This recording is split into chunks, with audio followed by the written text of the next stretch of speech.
Nakakahiya. Nakakahiya itong pagmamadali ng Senado. The Senate decided to become a Duterte Senate.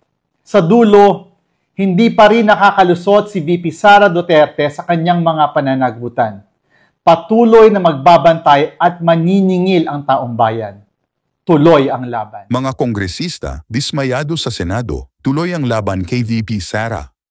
Dismayado ang ilang miyembro ng Kamara sa naging desisyon ng Senado na i-archive ang impeachment complaint laban kay Vice President Sara Duterte.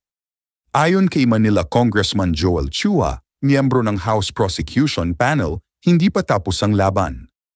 Hindi pa ito checkmate, ngunit tinanggalan ng Senado ng karapatang marinig ang taong bayan.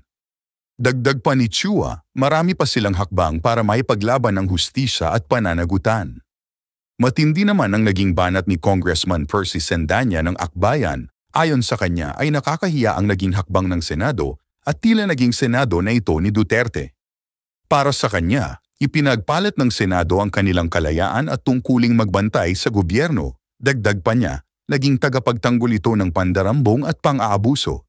Ayon pa kay Sendanya, ito ay malinaw na pagtalikod sa konstitusyon at sa kalooban ng bayan. Pero giit niya, hindi pa tapos ang laban. Sa dulo, mananagot pa rin si Vice President Sara Duterte at tuloy ang laban para sa hustisya. Nakakahiya.